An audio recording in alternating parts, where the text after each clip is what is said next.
एक लड़का जाता है अपने पिता के पास और जाकर अपने पिता के सर पे जोर जोर से हथौड़े मारने लगता है। और जब उसके पिता की चीखें निकल रही होती हैं तभी उसके पिता को बचाने के लिए उसकी माँ आती है और अब वो अपनी माँ के ऊपर भी हमला कर देता है और अपनी माँ के सर पे भी हथौड़े से जोर जोर से वार करने लगता है। और दोस्तों, वो तब तक वार करता है अपनी माँ के ऊपर जब तक कि उसकी माँ मर नहीं जाती। और वो उतनी बेदर्दी से अपनी माँ और पिता के सर पे वार करता है कि उनका सर पिचक जाता है और उन दोनों की मौत हो जाती है। और इसके बाद दोस्तों, वो लड़का अपने घर से भाग जाता है और अब पुलिस उसको ढूंढ रही है और ढूंढने के बाद उसको गिरफ्तार कर लेती है। और जब गिरफ्तार करती है पुलिस, तब पुलिस के सामने जो सच्चाई आती है तो दोस्तों, पुलिस वाले भी सोचने पर मजबूर हो जाते हैं। आप भी अगर इस कहानी को सुनेंगे तो आप भी सोचने पर मजबूर हो जाएंगे कि माता पिता अपने बच्चों के लिए क्या क्या सोचते हैं, लेकिन कोई कोई बेटा क्या कर गुजरता है। आज की कहानी से बहुत कुछ सीखने के लिए भी मिलेगा दोस्तों। तो दोस्तों, कहानी शुरू करूंगा उससे पहले मैं बस आपसे यही कहना चाहूँगा कि अगर आप मेरे चैनल पे नए हैं तो चैनल को जल्दी से सब्सक्राइब कर दीजिएगा ताकि रोजाना शाम को 8 बजे मैं आपके लिए एक सच्ची घटना की कहानी लेकर आ सकूं। नमस्कार दोस्तों, मैं गौरव शर्मा और आप देख रहे हैं गौरव शर्मा सफ़र। दोस्तों, आज की जो सच्ची घटना मैं आपको सुनाने जा रहा हूं, ये सच्ची घटना शुरू होती है उत्तर प्रदेश की राजधानी लखनऊ से। और राजधानी लखनऊ का ही एक थाना पड़ता है, थाना मोहल्लागंज। और मोहल्लागंज थाने के अंतर्गत एक गांव आता है जिसका नाम है जबरौली। दरअसल मैं बात कर रहा हूं 16 फरवरी 2025 की शाम लगभग 9 बजे का समय होता है। और जबरौली गांव में ही एक परिवार होता है जिसके मुखिया का नाम है जगदीश विश्वकर्मा, जिनकी उम्र है 70 साल। इनकी पत्नी का नाम है शिवप्यारी, जिनकी उम्र है 68 साल। इनके 2 बेटे हैं जिनमें कि बड़े बेटे का नाम है व्रतकेत उर्फ लाला और छोटे बेटे का नाम है देवव्रत। बड़ा बेटा जो है शादीशुदा है, उसकी पत्नी का नाम है मोनी और उनका 4 साल का बेटा है जिसका नाम है रुद्र। अब मैं बात बताता हूँ, दरअसल 16 फरवरी 2025 की शाम को हुआ क्या था। जो लाला है, लाला प्लाईवुड की फैक्ट्री में काम किया करता है। रात को लगभग 9 बजे ये एक बर्थडे पार्टी में से अपने घर आता है और इसके साथ में खाना भी पैक करा के लाया होता है। और जाकर ये सीधा अपने पिता के कमरे में चला जाता है जिनका नाम है जगदीश विश्वकर्मा। अब उनके पास जाकर ये बैठा होता है, उनसे बातें कर रहा होता है और बातों ही बातों में ये अपने पिता से कहता है कि पिताजी आप ऐसा कीजिए, जो ज़मीन का एक बड़ा हिस्सा है जो कि 10 बिस्वा है, आप उसे मेरे बेटे जिसकी उम्र 4 साल है, जिसका नाम रुद्र है, उसके नाम पर कर दीजिए। अब जो जगदीश है इनके पिता, वो ऐसा करने से साफ मना कर देते हैं क्योंकि अभी जो लाला है उसका छोटा भाई देवव्रत कुंवारा है जो कि लकड़ी की मंडी में बेकरी का काम करता है। वो कहते हैं कि पहले मैं ऐसा करता हूँ, पहले तुम्हारे छोटे भाई की शादी करूँगा और जो ज़मीन है मैं शादी के लिए ही रखी हुई है, मैं तभी इसको बेचूंगा। अब ऐसा कहते कहते इन दोनों बाप बेटों के बीच में क्या है, कहासुनी होना शुरू हो जाती है। अब लाला कहता है कि मेरे बेटे के नाम पे करो और उसके पिता कहते हैं कि नहीं, मैं तुम्हारे छोटे भाई के नाम के लिए मैंने ज़मीन बचाई हुई है, तब उसकी शादी होगी तब मैं बेचूंगा ज़मीन को क्योंकि पैसे की ज़रूरत पड़ेगी। अब इन दोनों में क्या होता है, कहासुनी होना शुरू हो जाती है। अब कहासुनी में क्या होता है दोस्तों, ये विश्वकर्मा थे, इनके घर पे छेनी हथौड़ी रहती हैं, आरी बारी सब चीज़ रहती है क्योंकि लकड़ी का काम करते थे। तभी क्या होता है, जो जगदीश का बेटा लाला है यानी कि बड़ा वाला बेटा, वो क्या करता है, उसके हत्थे हथौड़ी पड़ जाती है। अब जैसे ही हथौड़ी पड़ती है, क्योंकि उसी कमरे में हथौड़ी रखी हुई थी, हथौड़ी पड़ती है तो वो अपने पिता के ऊपर चीखने चिल्लाने लगता है। अब वो अपने पिता के ऊपर चीखने चिल्लाने लगता है तो उसका पिता भी उसके ऊपर चीखने चिल्लाने लगता है।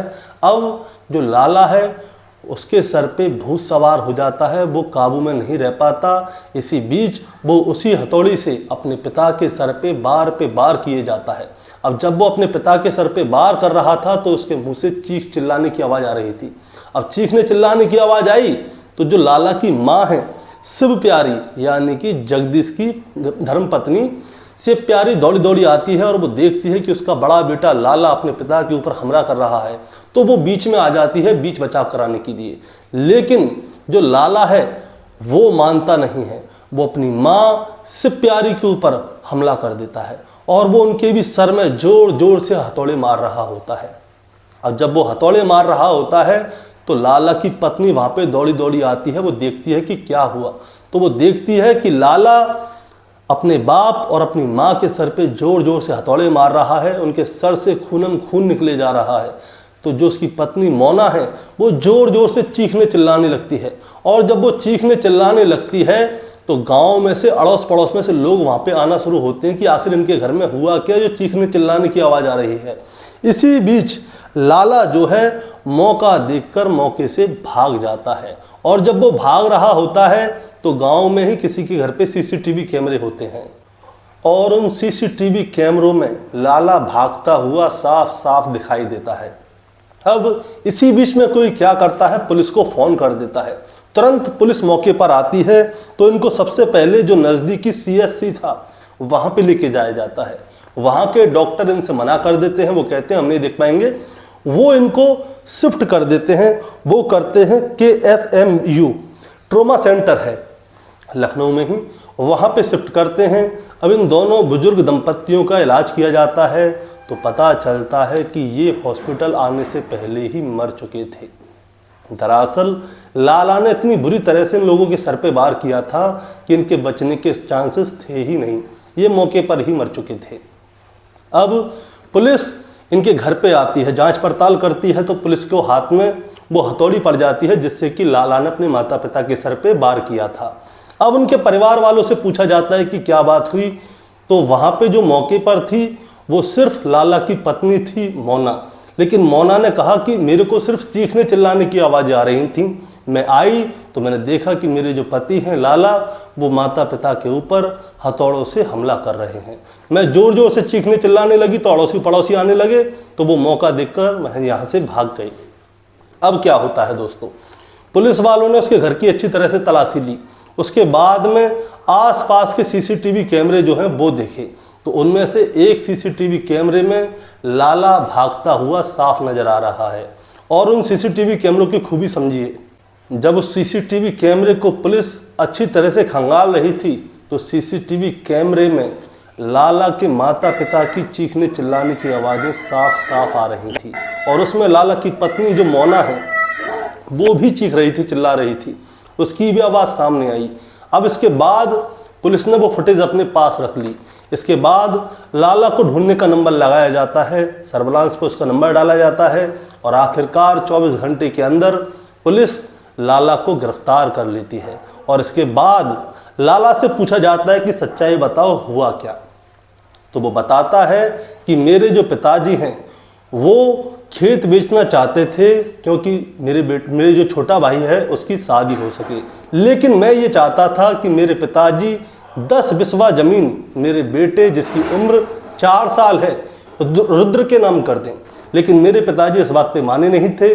इसी बीच में हमें कहा सुनी हो गई, और कहा सुनी होने के चक्कर में मैं आपे से बाहर आ गया, और आपे से बाहर आने की वजह से मैंने अपने माता पिता दोनों की हत्या कर दी। अब दोस्तों लाला के खिलाफ चार्जशीट लग चुकी है, उसको पुलिस की रिमांड पे भेजा गया है कुछ दिन के लिए, और अब वो जेल जाएगा। और इस कहानी को सुनाने का मतलब आपको परेशान करना या विचलित करना नहीं है दोस्तों, बस आपको बताना है और जताना है।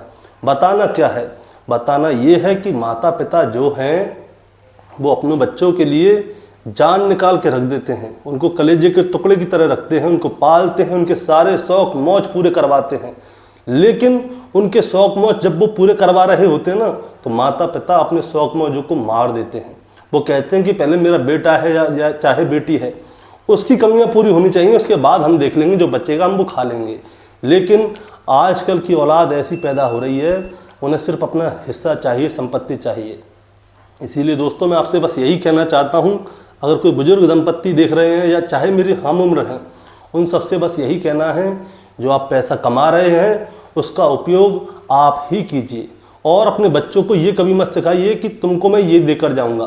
तुम अपने आप कमाओ, अपने आप खाओ, जो करना है वो करो, आपके जाने के बाद तो सारी उनकी है ही। आप ऐसा क्यों सिखाते हो कि मैं तुम्हें ये दूंगा। बच्चों को उम्मीद रखना बिल्कुल छुड़वा दीजिए, अगर उम्मीद में रहेंगे तो वो कुछ नहीं करेंगे। और आपका क्या कहना है इस कहानी के बारे में, आप ज़रा हमें कमेंट में बताएं। चैनल पे नए हैं तो सब्सक्राइब करके जाएं, ताकि रोजाना शाम को 8 बजे मैं आपके लिए एक सच्ची घटना की कहानी लेकर आ सकूं। नमस्कार।